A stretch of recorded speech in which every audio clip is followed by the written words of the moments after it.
नाम है? श्री भगवान शर्मा। कहाँ से हैं? राजस्थान चूरू।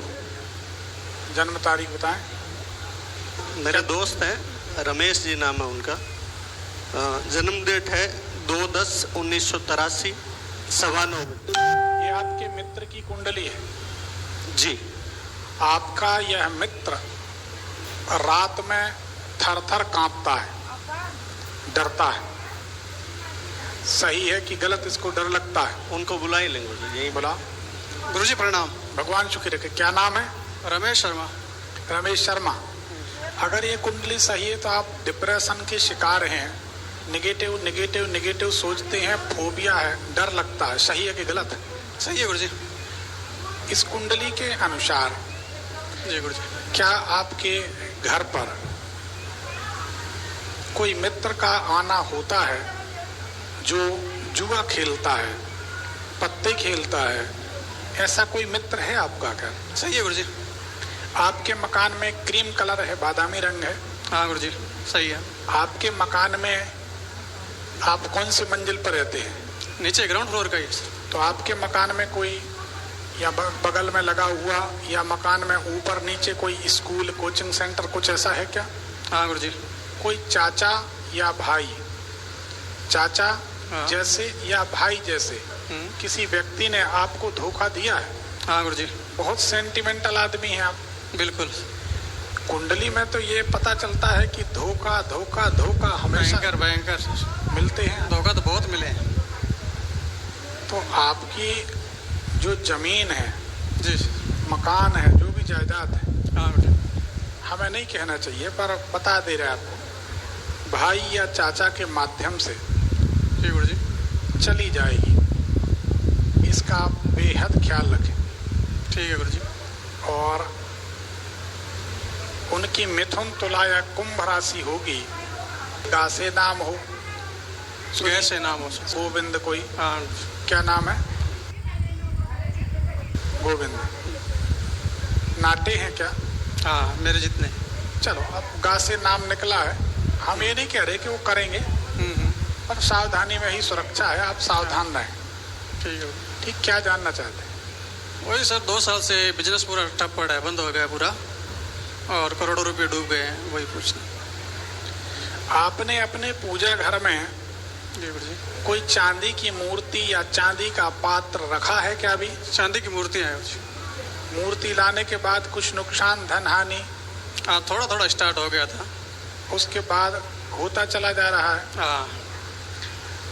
आपके व्यापार की, प्रतिष्ठान की, मेष राशि की, वृष राशि, जैसे मेष से आ या ला, वृष से ई, उ और वा। क्या से सर? 20 से। बा से 20 से। तो वृष राशि आपके प्रतिष्ठान की हो गई। और चांदी की मूर्ति लाने के बाद आपका नुकसान शुरू होना चाहिए। सही है गुरुजी। तो अब ये ज्योतिष विद्या ऐसी निराली है कि चांदी की मूर्ति लाने से भगवान की, भगवती की कृपा मिलती है, धन बढ़ता है, निश्चित सिद्धि मिलती। चांदी की मूर्ति पूजन करने से सिद्धि मिलती है, चांदी का दीपक जलाने से सिद्धि मिलती है। लेकिन इनको चांदी की मूर्ति से करोड़ों का नुकसान मिलना चाहिए। जीवन में इनको चांदी की मूर्ति के कारण 1 करोड़, 5 करोड़ या 9 करोड़ तक का नुकसान हो सकता है। 2.5-3 करोड़ वैसे। तो ये 5 पे जाएगा। तो अब क्या किया जाए? और ये चांदी की मूर्ति शिव जी की या देवी जी की, किसकी है? गणेश जी, लक्ष्मी जी की। तो देवी जी, लक्ष्मी जी है ना। अब निर्णय आपको करना है। और कोई सवाल आपका? ये स्टोन कौन सा पहने गुरुजी? एक बेहतरीन सफेद पुखराज। अच्छा। और एक चंद्रमणि, ऐसी जैसी छोटी हम पहनी है, छोटी उंगली। ठीक। चंद्रमणि और सफेद पुखराज अगर विधिवत अभिमंत्रित करके पहन लिया जाए तो आपका जीवन बिल्कुल बदल जाएगा। तो जैसे डायमंड पहन रखा है, वो सूट करेगा कि नहीं? देखो, एक आप सबको एक अच्छी बात बताते हैं, बड़े काम की चीज आप लोग ध्यान करें, नोट करें। जमीन से निकला कोई भी पत्थर पत्थर है। शोरूम में सजा दिया तराश के, पत्थर है। अंगूठी में सजा दिया, पहन लिया तो भी पत्थर है। लेकिन जब किसी रत्न को एक प्रक्रिया से गुजारा जाता है जिसे मंत्र कहते हैं, अभिमंत्रित किया जाता है, तो वह पत्थर से रत्न बन जाता है। पत्थर में और रत्न में भारी अंतर। आप उसको ऐसे समझें, किसी कांच के शोरूम में छोटी बड़ी सैकड़ों मूर्तियां रखी होती हैं, कांच नहीं टूटता। लेकिन वही शोरूम से छोटी, बड़ी से बड़ी कोई भी मूर्ति लाकर जब आप विधिवत प्राण प्रतिष्ठा करते हैं और मूर्ति के आंख से कपड़ा हटाते हैं और जब आईना दिखाते हैं तो आईना ऐसे टूटता है जैसे उसमें गोली लगी हो, आईना चकनाचूर हो जाता है। आप लोगों ने देखा तो होगा, भले फोटो में, वीडियो में, कभी न कभी मूर्ति की प्राण प्रतिष्ठा में ऐसा देखा होगा। आखिर एक सवाल है आप सबसे, आखिर शोरूम में, कांच के शोरूम में रखी हुई मूर्ति, कांच के शोरूम में रखी, लेकिन अनेक मूर्तियां पर कोई कांच नहीं टूटता।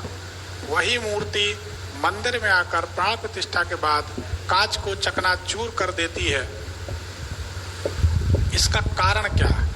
इसमें कौन जिम्मेदार है? सोचिए, इसमें जिम्मेदार वह मंत्र है, जिम्मेदार वह प्रक्रिया है जिस मूर्ति को मूर्ति से, शोरूम से उठाकर मूर्ति से भगवान बना दिया जाता है। तो आपने डायमंड पहना, पन्ना का हो, कहीं का भी हो, आपने डायमंड लिया, अंगूठी में जड़वाया, पहन लिया, ना उसका कोई मुहूर्त चयन हुआ, ना उसकी शुद्धि हुई, ना प्राण प्रतिष्ठा हुई, ना ही वह रत्न शुक्र ग्रह का प्रतिनिधि है। जब तक उसकी प्राण प्रतिष्ठा नहीं होती तब तक उसके पहनने का कोई अर्थ नहीं है। पत्थर है जो रिजल्ट दे दे थोड़ा मोड़ा 10-20%, लेकिन अगर उसे प्राण प्रतिष्ठित करके पहना जाए तो वही 100% रिजल्ट देगा और धनात्मक रिजल्ट देगा, ऋणात्मक नहीं, नेगेटिव नहीं, पॉजिटिव ही रिजल्ट देगा। रत्नों का बड़ा जोरदार रिजल्ट है। हम इसकी बड़ी वकालत करते हैं, हमारे जीवन का अनुभव है। हमने ऐसे ऐसे काया पलट कर लिए हैं रत्नों के माध्यम से, ऐसे ऐसे काया पलट कर लिए हैं जो बिल्कुल असंभव थे। हमने मनुष्य के शरीर में हो रहे हार्मोनल इतने विचित्र चेंज, इतने विचित्र परिवर्तन जो हम सभा में यहाँ सबके सामने बोल नहीं सकते। बहुत लड़के बर्बाद हो रहे हैं, बहुत से उपद्रव हो रहे हैं समाज में जिनको बोलना भी ठीक नहीं लगता। हमने उनको रत्न पहनाकर फिर से अपनी जिंदगी में वापस लाते देखा। एक नहीं, सैकड़ों नहीं, अगर 1000 भी कहें तो गलत नहीं है। गद्दी से कोई झूठ नहीं बोलते। 15 दिन 20 दिन में वो रिजल्ट आ जाते, आदमी कहता क्या बात, टूटते घर बचा लिए। नए नए लड़का लड़कियों की शादियां टूट रही हैं कि नहीं, अन्य कारणों से। उनको कुछ रत्न पहनाए, प्राण प्रतिष्ठा करके 15-20 दिन में उनके डिसीजन कैंसल। हम लोग साथ रहेंगे, सुख से रहेंगे, कोई डिवोर्स नहीं, कोई केस नहीं, कोई मुकदमा नहीं। होती हैं कुछ समस्याएं, हर बात को पूरा एक्सप्लेन करना जरूरी नहीं। तो रत्न अगर प्राण प्रतिष्ठित है तो रत्न है, और प्राण प्रतिष्ठित नहीं है तो पत्थर है। ये हम इसलिए कह रहे हैं, आप लोगों ने अपने जीवन में कभी ना कभी कोई ना कोई रत्न जरूर पहना होगा, लेकिन उस रत्न का अगर रिजल्ट आपको नहीं मिला, इट मीन्स आपका वह रत्न नहीं था, पत्थर था। और उसके लिए जो रिजल्ट नहीं मिला, उसके लिए आपकी हठ धर्मी कि मैं खरीदूंगा, मैं पहनूंगा, मैं करूंगा। और घर आके पत्नी से कहता अपनी पीठ ठोक के, आज मैंने डायमंड खरीदा। अरे साहब, क्या नहीं खरीद सकते? दुनिया बाजार समझो सामान बिक रहे हैं, क्या जानवर की गिनती इंसान बिक रहे। पैसा होना चाहिए, पैसा फेंको, सब कुछ बिक रहा है, खरीद लाओ। लेकिन उस खरीदने भर से क्या होगा? सब काम पैसे से तो नहीं होते, सब अपनी अपनी जगह कीमती। तो आप इसको समझिए। आप हमें हेलीकॉप्टर दे दें फ्री में, हम नहीं चला पाएंगे, 2 मिनट में हम उसको मिटा देंगे, हमें आता नहीं। तो ऐसे ही संसार की हर विधा अलग अलग है। आप यहाँ बैठे किसी को संतुष्ट नहीं कर सकते, हम बैठे हैं पिन ड्रॉप साइलेंट है, सब सुन रहे हैं।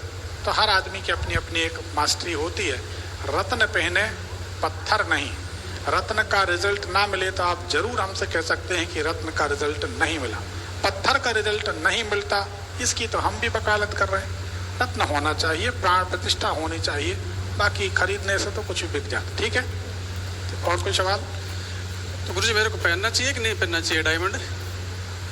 हमने कहाँ मना किया, हम तो सफेद पुखराज कह ही रहे हैं। एक गुरुदेव घर में ट्यूबवेल बनवाया था पानी के लिए। कैसा? ट्यूबवेल कुआं। ट्यूबवेल? हाँ, घर में बनवाया था, उसके बाद ज़्यादा परेशानियाँ हो गई, क्या करें।